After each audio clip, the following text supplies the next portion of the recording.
Hello again, everybody. Zack Attack is here with my WWE Hell in a Cell review.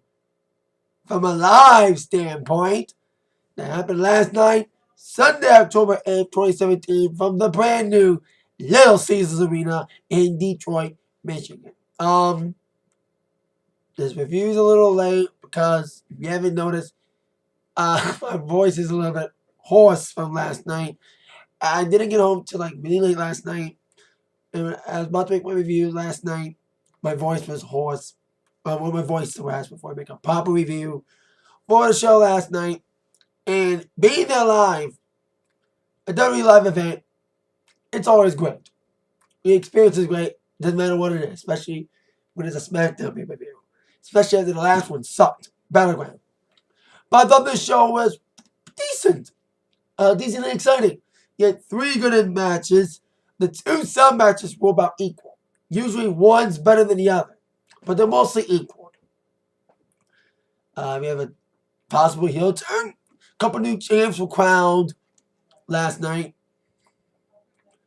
And a lot of other exciting things happening in Hell in a Cell. The rest of the card, besides the 3 matches, the 2 cells and a triple threat match, at least they had a guy last minute. The rest of the card was just okay, we had a screwy ending and a couple other things. It was about 7.0 out of 10. On the strength of the 3 really good matches. So, got to the LCA. I was at the show. I was up a level. I got these tickets very last minute, about a month ago, because I was going to go to a local wrestling show. XICW, Indie Wrestling, had a show at Cobo Hall Saturday night, but I wasn't able to go because I had scheduled a gig. Double whammy. We had to cancel that gig Saturday night because my dad fell sick. And my dad wasn't feeling well all week, and he was supposed to take me. My friend went to Hell in a Cell. My mom was reluctantly barged in to go to Hell in a Cell with me and, well, my friend. We bought the tickets at the box office at Kid Rock at the arena. It's a beautiful new arena. Great concourse. Lots of great eateries and mush stands and stuff. And it's always a fun atmosphere when it's a wrestling show. Live. It's always great. Most popular superstar t-shirts. Lots of Kevin Owens shirts. Specifically this one. I saw a lot of Owens fight shirts, Price Fighter shirts, so there's a lot of KO fans. But most popular was New Day. I have a New Day. I wore my Booty-O shirt, but then I brought this one to wear for the main event. I saw a lot of AJ Styles. Lots of Shane's. Even saw some wall shirts. Saw a lot of Hardys, Bailey's, Enzo. They know what brand this was. But you know what else I saw? Lots of Bullet Club shirts. Lots of regular Bullet Club shirts. Lots of Young Bucks, Omegas, Cody's. And I saw like maybe 1 or 2 LIJ shirts. So there was some New Japan contingents. So there you go. I even bumped into some friends I knew they were there. And I even got to take a picture with a cosplay Macho Man. So got to the arena floor, to go to my upper level. I was like, I had really good seats, especially buying very last minute. Because I just bought this on a whim because I couldn't go to XICW. I was upper level, but I was across from the cell. Across from the ring. In the middle. So, great view. So, let's get on with the pre-show. We had the Hype Bros taking on Benjables. That should be a team name. Benjables. Borrowing it from Brian Zane from Wrestling with Regret. Calling him that. It was a decent little opener. Half the crowd was still kind of getting filled up. So the crowd was still filing in. I don't think it was legit. So I did see some empty seats, but it was close to a sellout. So good action, great spots, great double teaming from both teams. There was not a lot of tension being hinted between Zack Ryder and Mojo Rawley. They've been teasing this heel turn. Either one turns to the other, and they both turn heel. So there's been a little bit of tension. But they had one little argument, but nothing further. Both did a double teams, especially great double teaming off the top from Benjables, and they got the victory. A 2.5, a typical pre-show match, but it was fun for what it was. And they both got decent receptions. So now after that, we had the main card kicked off. I had a feeling they were going to kick off. I was like, maybe we should have like the U.S. title match first, but I was like, knowing it's a Hell in a Cell pay-per-view, they always like to kick off with the first Hell in a Cell match to get the crowd going. Sure enough, it was the first match, the Hell in a Cell match for the SmackDown WWE World Tag Team Championships of the world. It was the New Day defending against the Usos. I did see some Usos shirts being worn. I even DJed early in the day, and I did see a couple wrestling shirts at Westview, including an Usos shirt. And I was wearing New Day socks, so it was kind of interesting. Both teams got good reception, especially New Day. They had a promo in the ring, inside the cell, and I didn't know who was going to be representing New Day. I thought it was Corbin Big E, like usual, but it was Xavier and Big E. And Corbin was outside the cell. And this match was insane. This is my favorite match of the night. Like, I like the main event too, and the U.S. title match, but this is the best match of the night, in my opinion.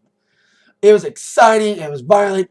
These two have had great matches. This better be the blow-off match. If this ain't a blow-off match, I don't know what is, because this was insane.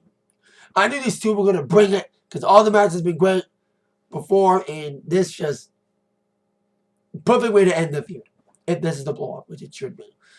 Great spots, lots of weapons in this match. The most comical was when they brought out all the musical instruments. Like a couple trombones. What was it? Francesca's cousins. And a cowbell and a gong. We were even chanting, more cowbell! More cowbell! We even chanted that during that match. Some of the best stuff involved, like, I think one Uso was trapped in the corner of the cage with a bunch of kendo sticks. But what was violent was when Usos took over midway towards the match after a quick fury from the New Day, especially with those instrument spots. One of the nastiest spots was one Uso had Big E on his shoulders and the other one flew, and Big E's back hit the door of the cell. That was like an insane spot. That got like a holy shit chant. That was great. That would be the last we would hear holy shit chant at the LCA. So these two just tore it up. Like, too many spots to mention. So many great spots. And then they brought out handcuffs. They being the Usos about handcuffs. They cuffed Xavier against against the post and nailed them with a couple of candlesticks. There was even rainbow-colored candlesticks. And then after Xavier was out, Big E came back alive. He did some nasty spears. And they even did the Midnight Hour. Xavier got back and they did the Midnight Hour, and Uso still kicked out. And it was a long match, an exciting one. And it ended when Usos put two chairs on top of Big E at one point after they got Xavier. I think it was after the whole thing. But took him out some more. It did the double frog splash. They only did it once, but this time it did a double splash onto Big E with chairs attached to him. And 1, 2, 3, we have the Usos once again being the tag team champions. Hot potato over the tag titles. Yeah, but it was still an amazing match between these two. 4.5. Best match tonight, in my opinion. Because it was exciting. It was a great mix of comedy and, of course, abundance of violence. For TVPG Hell in a Cell with no blood, these two teams bought it. They just tore it up to open up the show last night. And I had a feeling we're going to get a cleanser match. There were some people behind me, and there's a couple people behind me. We were talking a lot. And I had said, Rusev Owens next is the palate cleanser. What do you know? It was Rusev. minus Aiden English, who was on the pre-show panel, because I kind of oversaw the network panel, taking on Randy Orton. Better than a SummerSlam match. Longer than a SummerSlam match, but not by much. Like, it was okay little action. The fans were definitely on Orton's side. There was some Rusev fans. I did see one person while walking the concourse with a Happy Rusev Day sign at the show. I think what you like, there was a little "Let's go Rusev, Rusev sucks" chanting out section. So, but there was one cool little spot when Owen was doing the thing for the RKO, but then Rusev came with the accolade. That was a great counter to that. He did try to accolade once because he did the pose of Rusev, Moscow, Rusev, Ganache. There was a little "We Want Lana" chant. Where the hell is she and Tamina? We haven't seen him in weeks on SmackDown. So much for that ravishing happening. It's being delayed. Anyway, despite Rusev's best efforts to try to get a victory and try to get back on track, the inevitable happened. The Hangman DDT, and yes, the RKO out of nowhere, and Randy Orton gets the victory. 2.7. Gets a few extra points for being somewhat exciting. Better than a SummerSlam match, but not by much. Orton needs to be heel again. Hell, I even heard Orton does hate being a babyface. But people love him, so who knows how long he'll be a babyface, but he needs to be a heel. Badly. And Rusev, man, what the hell are they doing with him? There's a lot of people that could be released soon and go to indies. So that's Daniel Bryan, they're teasing it on being the elite. We were even chanting the elite a couple times on the concourse and in the ball. The elite, the elite, break it down. And we can still do Too Sweet. They didn't cease and desist us. So then the best non-sound match of the night was a triple threat match for the United States Championship. I think we all knew it was going to be. They kept teasing it. And they added it last minute. It was AJ Styles and Baron Corbin one-on-one. And they finally added Ty Dillinger last second. You know, they've been teasing it for weeks about Ty Dillinger being added to the match. Because when they announced this match at first to be Styles and Corbin, I was like, they're not putting Dillinger in it? After all the teasing they're doing with him being a title picture, being screwed over by Corbin. And I was happy to hear. I went to the bathroom and I came back and it was in between New Day and Rusev and Orton. And then they showed a clip saying that there will be a triple threat with Ty being added. A couple of things I want to say before we get to my thoughts on this triple threat match. Doing Rusev Orton, I saw a couple kids standing up with matching shirts on in the front row. And they were Shane's kids. Shane's kids were there. And I saw them during Randy Orton Rusev. I was like, oh my God. And they were the super fans. The ones that are always there every week with the long hair, the white t-shirt, the green shirt. They were there tonight, last night. They'll probably be at one tonight. What are my thoughts on the triple threat? I think adding Ty made this match a little bit more exciting. Corbin got a lot of heat, and there was a lot of AJ Styles fans. Because I saw a lot of people wearing AJ Styles gloves and shirts. And there were some Ty fans. You know, when Ty got added, the guy behind me was like, I like AJ, but I wanted Ty to win. And Ty had a great opportunity. He looked really good in this match. I think all three did well in this match. Very exciting, great action. AJ and Ty had a little bit of chance to beat up each other up because Corbin didn't want anything of it. He just wanted them to beat each other up and pick up the scraps. What you gonna do? So both guys did all the big moves. Ty even tried for a tiebreak a couple times, but his knee was targeted throughout the match. So he wasn't able to do it successfully. Especially after being put in the calf crusher at one point. I think that's what did the damage was when he did the calf crusher. He beat AJ. Let me make sure that Ty was the one to be put in the calf crusher. And it was just like, even AJ trying to 450 splash at one point, and he did. I think he tried for the phenomenal form. And then just as things got rolling up, AJ did a big move on to Ty. And then AJ got dumped by Corbin. Time was laid out. And basically, Baron Corbin picked up the scraps. Pin time. 1, 2, 3. Yes, we have a new United States champion. And it's Baron freaking Corbin. I think it was Phenomenal Forum or Styles Clash. Or it was a Phenomenal Forum. And Corbin had a little botch kicking out Adrian. But he got the pin on time. Despite his apparent heat being the reason why he successfully cashed in Money in the Bank, he got a little consolation by being United States champion. People were not happy in my section. Because people wanted to either tie or Adrian win. It was kind of shocking that Corbin got the victory. 3.5 for this one. Very exciting, very fun. I think it should have been Ty winning. Because Ty's been in the main roster for a while. And he's been kind of messed around. Kind of like Sami Zayn. I'll get to him in a bit. But I got dealing with the calf question, like I said, that got him a little bit of a knee injury. And both guys, remaining guys, Corbin and AJ, really targeted it. Despite Ty's best efforts and AJ's best efforts, Corbin got the victory. Picked up the scraps. So, there you go. Now on to the SmackDown Women's title match. Charlotte against Natalya. Natalya being the champion. A lot of woos.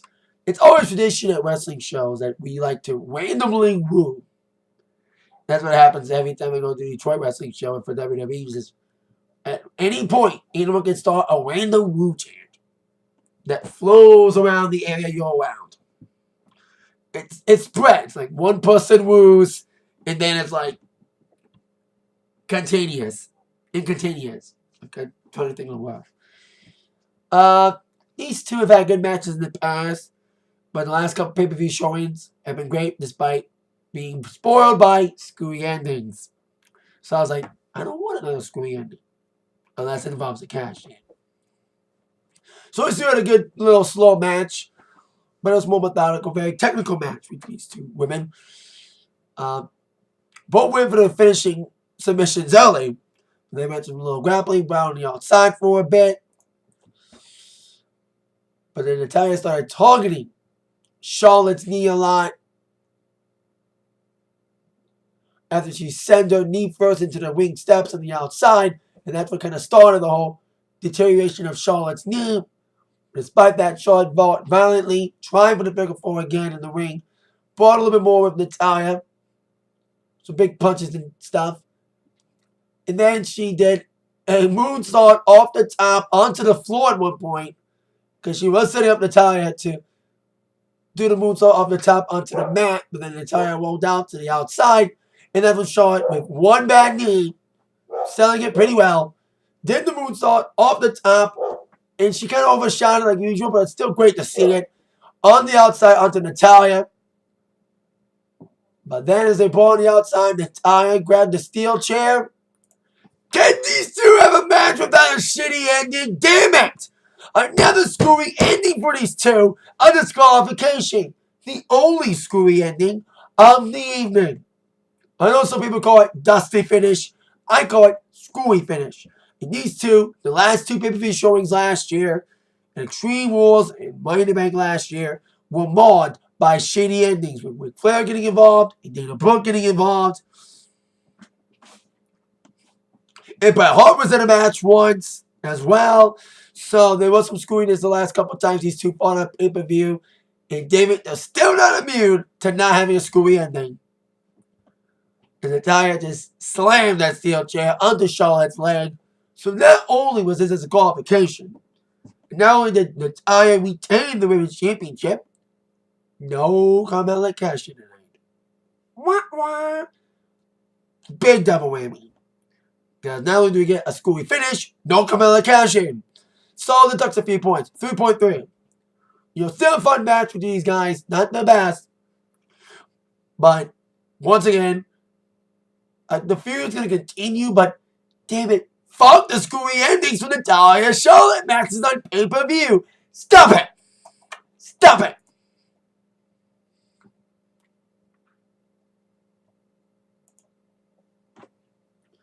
So now, we had the Fashion Files. It's still kind of funny. Cool to see it live. I wish they were wrestling live. They haven't wrestled in a long time. But these things are kind of popular. But if every one of them is going to end with the Ascension, it's going to get over very quickly. Because once again, the Ascension was involved. Man, they're going to get released soon. They need so much better. They should have been an epic heel team. They fucked them up. Badly, beyond repair. You know, they're even teasing Pulp Fashion. Because they opened up a briefcase, it was gold. Maybe they're aiming for gold now. Because they still have a little bit of unfinished business with the Usos. Stemming from this past spring. When their kind of comedy push began. It made them more relevant than they already are. Now on with the next matchup for the WWE Championship. Jinder Mahal defending against Shinsuke Nakamura. Now the build for this one, as we all know, has been fucking weak. You know, with Jinder doing a stupid comedy, insensitive comedy to somebody in this PC universe. It's just been a shitty booking. And the match itself, better than SummerSlam, but not by much. But once again, we had the Singh brothers getting involved. Can we just have one Jinder match without the Singh? Like, it felt like they had like the same routine. You know, we had like, you know, Jinder and Shinsuke had a little brawling to begin here. And Shinsuke had the offensive end and got a bit of flurry, including the good vibrations. Finally get to see Shinsuke live. That's a big positive for me. Been dying to see Shinsuke Nakamura wrestle live since I started watching New Japan 2 years ago when he was still in New Japan. So finally get to see him wrestle live. And there was a few Jinder fans, but a lot of people, mostly Nakamura fans. Like, we were chanting Nakamura. There was like 2 people chanting Maharaja. My dad would have been one of them if my dad would have gone. Because my dad likes Jinder Mahal. He just likes the way he just portrays himself so good as a bad. He just looks like a bad guy. He just makes you want to hate him. And his matches add on to it. Because the matches have been like, yeah. And this one was another, yeah. And then, of course, we had the best part of every Jinder Mahal title match. The part when his opponent beats the fuck out of the Singh brothers. That's like the best part of every Jinder match. Is seeing the Singh brothers get the fucking asses handed to him. Every time. But this time the shenanigans didn't get unwarranted. And they got caught. One of the biggest pops of the night, and specifically of this match, was when Charles Robinson, Little H, tossed out the Singh brothers. And we were cheering. We were cheering a lot more when Shinsuke got the Kinshasa in. Boom my head. But Jinder still kicked out of it. And we're like, dang it, that was a close. We thought that was it. But then Shinsuke tried again for it. Jinder rolled away. And then Jinder tried to go for the Colossus. Shinsuke countered it. But then eventually, sadly, Jinder did get the Colossus in. And yes, Jinder Mahal is sadly still your WWE champion. So, there you go. You hit the Colossus after Shinsuke missed another attempt at the Kinshasa. I like when Corey Graves says it. So, yes. This dude is just to purposely piss the fans off. Because they don't. Because Jinder's wise has been questioning. Like, 1 minute he's a jobber, the next minute he's WWE champion. And he has a style that doesn't mesh with a lot of wrestlers. His power, strong thing is, like, his brooding style doesn't click with people. That's why his matches with Randy were kind of like, yeah. His matches with Shinsuke has been kind of, yeah. And that's why I get to 2.4. For me, it's just, okay match. Shinsuke's been treated weird on the main roster. And hope he gets a championship one day. But man, they need a book. If they decide to give Shinsuke a rematch at Survivor Series, they better book this a whole lot fucking better than they did going into this match. For sure. On to the core main. Being the glorious one. Bobby Roode taking on Dolph Ziggler, who did come out to his music at first, but then he beat his whole his gimmick is no gimmick. Making fun of gimmicks. We were all like, in our section, we were like, what's he going to come out tonight? Who's he going to impersonate tonight? Is he going to impersonate somebody again like he's been doing? He's done Taker. He's done Warrior. He's done Macho Man. Is he going to impersonate Hogan? CM Punk, maybe? There was some CM Punk chants tonight. Get over it, people. And there was some chants doing this, but the match was good, but there was no heat to it, so the fans were not interested because the match was booked very quickly. There was only 2 weeks' notice for this match. So not a lot of time to get heat on it. Like, these are good wrestlers, they're really good wrestlers, but very technical match between these two. But the crowd couldn't give anything. They were just getting ready for the main event. We were even chanting at one point, Little Caesars. Little Caesars probably got some money out of that from us chanting the name of the arena. Which, it's going to be that Little Caesars sponsored. It sponsored No Mercy, a Raw pay-per-view. Yeah, it did sponsor the pay-per-view where it was the namesake of the arena it was at. KFC was a sponsor because they had a commercial with Kurt Angle and Heath Slater with Kurt being Colonel Sanders that aired during the show. It aired on the big screen at the LCA. So, the best part was singing Bobby Roode's theme song. That's why I've been wanting to see Bobby Roode ever since he debuted in NXT, because he has one of the best theme songs in the company, besides Nakamura, because you're doing the we were doing the singing of Nakamura's theme and all that. But despite the best efforts from both guys, with some great grappling, Ziggler was trying to sleep at one point. But then Roode came back and left some big moves, including a big spine buster, and eventually got to put away Ziggler with the glorious DDT. Ziggler one of his own. He did a tornado DDT, but nothing like the glorious DDT in the victory for Bobby Roode. But he wasn't able to celebrate it as he got taken out immediately by a zigzag. So, interesting way to end it. Bobby Roode won the match, but Ziggler won the war. Soda.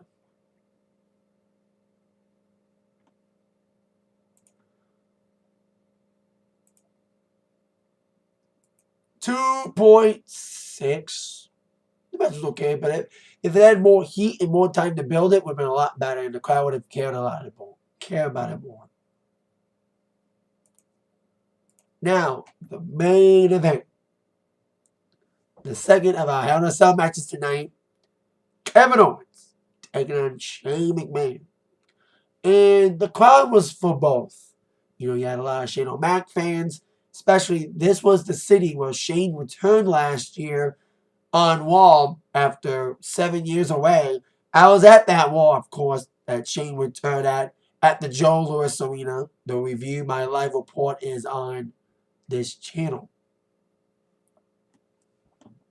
So, yeah, Shane has a personal connection with this city. And KO was supposed to wrestle last year on that Raw. He was supposed to be the dark match main event. After that Raw aired in Detroit that Shane returned at, but the match got called off. I don't get to see KO. I haven't seen KO wrestle since NXT house show in Cleveland back in 2015. Also on my channel. Anyway. And I thought I'd get to see Hell in a Cell matches at all live. Because I've seen Rumble live, 2 WrestleManias. But now I thought I'd see Hell in a Cell live, especially the year of its 20th anniversary of the first one. The Pacific anniversary is just a few days before the pay-per-view. And now I thought I'd see a Hell in a Cell match with Shane in it. Of course, it was a Falls Count Anywhere Hell in a Cell match. There was weird kind of bad, inconsistencies in his match. They balled the outside first. Shane went straight for Kevin Owens. Balled a little bit on the ramp. Then got back in the cell. If this is a Falls Count Anywhere cell match, why in the hell did they still lock the cell anyway? They still locked him in the cell. Little inconsistency there. So these two just brought a little bit more exciting because the Shane Taker Hell in a Cell, because it was more for its moments than its wrestling action. The action was kind of slow and brawny, and the big moments delivered. The big jumps and the big spots. You had the big spots, but the action was more fluid, especially if you have a younger Kevin Owens carrying the match. He needs a story chain early on, grabbing weapons and grinding Shane's face against the cage, talking smack to his kids, who, like I said, were at ringside. Did the cannonball at one point to Shane. I thought I was going to do it in the corner of the cage, but they did bring out a table at one point, and I forgot, I think Kevin went through the table. I think Shane, slammed Kevin onto the table or something. And then I remember Shane grabbing the remains of the table and smacking Kevin with it. Took both ends of the remains of the table and smacking Kevin with it. And it was one of the little funny spots when Shane's walk was mimicked by Kevin Owens. Kevin, you funny Canadian bastard. Because I love when he imitated Enzo's little walk at SummerSlam last year. Now he made fun of Shane's little walk, and that was hilarious. That's why we love you, badass Kevin Owens.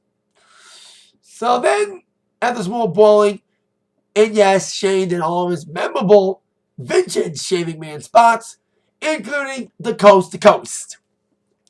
Under Kevin Owens, with, the trash can over his head, and bang, he did it. But then they were done inside the cell. But I was like, dang it, they locked it. It's supposed to be false count anywhere. Another inconsistency. Shane did pin KO. I think it was after that coast to coast. And Kevin's foot was on the rope. No rope breaks! It's a no DQ match. Rope breaks are null and void in these kind of matches. So, less inconsistency there. And there was some steel steps. I think it was like a steel step spot or two. I kind of forgot. And then Shane was trying to get the referees to unlock the cell. They didn't. So Shane grabbed pliers from underneath the ring or bolt cutters, and he had a little bit of difficulty doing it. But he finally got the bolt cutters to cut the chain off, and they brought again on the outside. Nasty DDT from Kevin on Shane to Shane on the ramp. And they brought him out the announcer's area. And I was like, when this match was first announced, I said some crazy is going to happen up the top of the cell. Well, it did. Kevin put Shane on top of an announce table, and he was climbing up. He was going to fly. He was going to be one to jump tonight, not Shane. Or so we thought. He kept hesitating. He was going to the top. He's going to... I recorded some of the match, but I don't want to get any copyright stuff. So I'm not posting those videos on here. I posted a lot of copyrighted music to my slideshows and my other reviews, but I don't want to put any copyrighted videos, so I don't want to get flagged or anything. But I did tape some of the match, specifically when Kevin started climbing. And kept hesitating, but total heel Kevin said, fuck you. So then Shane climbed up, and they brawled on the top of the cell for a long amount of time. And I thought someone's going to go, I said at that point, if they're not going to jump off, someone's going through the roof. But I think since they didn't want a Mankind King of the Ring 98 part 2, with Mankind going through the roof, collapsing, not once but twice, No Way Out 2000 as well, it happened with Triple H.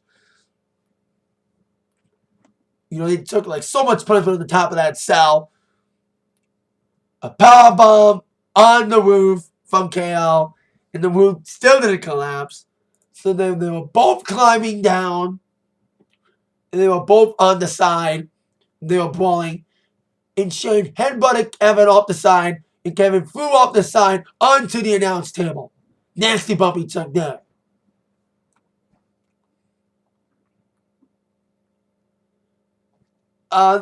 Before we go further in the match, there was one cool spot there on the outside, and Shane did a bicycle kick.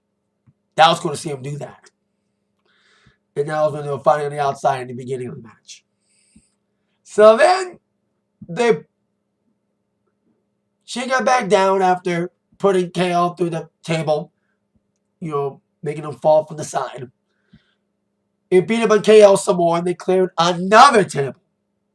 And put Kevin on top of that one. And that's when we all realized, oh shit, he is going to jump. But from the corner of our eye, if you pay attention, by the timekeeper's area, a mysterious hooded man made the scene. By the timekeeper's area, as Shane started to climb to jump off the top of the cell, a la Undertaker Hell in a Cell last year.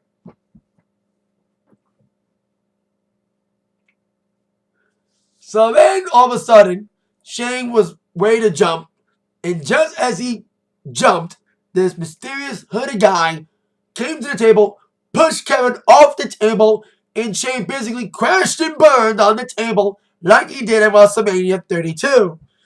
When he jumped, that was insane to see that live in person, because I saw him do that with Taker at WrestleMania 32 on TV, and so did my mom, when she was watching with me and my dad. But to see Shane actually jump off the cell live was insane. Zane. Yes. Unintentional segue.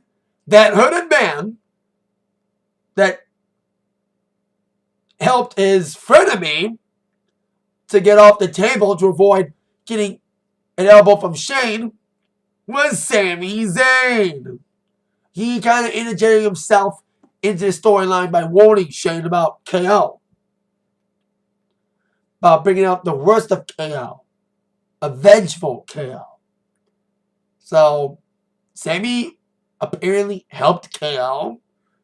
As Shane was being attended to by the EMTs after the crash and burn, Sami said, fuck you.